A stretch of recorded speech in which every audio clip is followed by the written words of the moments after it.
Jaydon Sancho has already had his Manchester United recovery plan mapped out for him. Struggling winger Jaydon Sancho has already been told how he can develop from being one of the best trainers at Manchester United to emerging as a key player for the next decade. Sancho, 22, has scored 3 goals with 1 assist from 14 matches in all competitions this season, while his overall record since joining United from Borussia Dortmund reads 8 goals and 5 assists from 52 appearances. His tally is some way short of the numbers he totted up for the Bundesliga giants. Indeed, in 4 years there, Sancho was directly involved in 114 goals during 137 outings. Despite showing glimpses, the cast-aside England forward has, so far, been unable to replicate that output at Old Trafford, but an action plan has seemingly been mapped out for him. During his ill-fated time at the helm, former interim manager Ralf Rangnick addressed concerns over Sancho as he explained what the fleet-footed Londoner had to do to release the shackles. It's now time for him to follow up the advice before Erik ten Hag keeps him on the bench in favor of other attacking talents. Sancho was an unused substitute for United during their 1-0 win over West Ham on Sunday afternoon. Speaking about the player in January, Rangnick said, "It's a different league and he is playing for one of the biggest clubs in the world.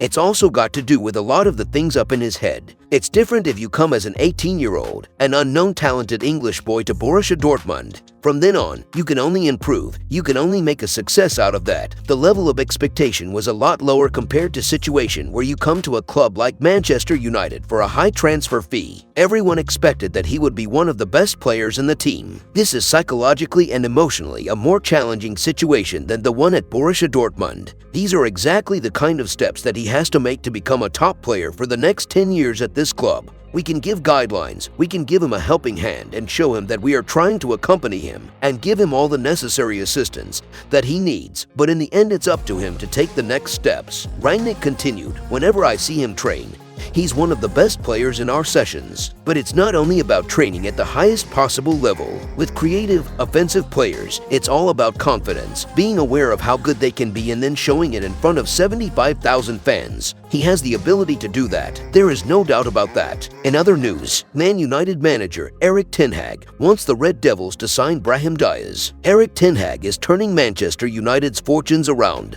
"I genuinely never believed that to be possible under the current regime, though the early signs under his tutelage are absolutely positive. There's no doubt that ten Hag's signings have played well. The manager has an excellent track record in that regard. It's why the club should continue to back their man, allowing him to turn this squad into one that fully buys into the way he wants to play." With the January transfer window looming, it was inevitable that the transfer stories would start. The latest story suggests United and ten Hag are keen on acquiring Real Madrid's Brahim Diaz. It's national with the scoop, as the Manchester Evening News live blog sorted out the translation. They claim that ten Hag wants to sign the 23-year-old, whom he is obsessed with. The Spaniard, who is currently playing for AC Milan on loan from Real Madrid, has featured in 14 games across all competitions, scoring 4 goals. According to the story, initial talks have been held with Madrid boss Carlo Ancelotti over a deal that could set the Reds back around £47 if the deal were to go ahead. Madrid cannot guarantee Diaz playing time, hence why he may well be available for permanent transfer should United make their move. You'd imagine that this one will not happen until next summer due to the fact that Diaz is on loan until the end of the campaign. I just don't see a way he breaks into the Madrid squad, so the Spanish side will be looking to cash in.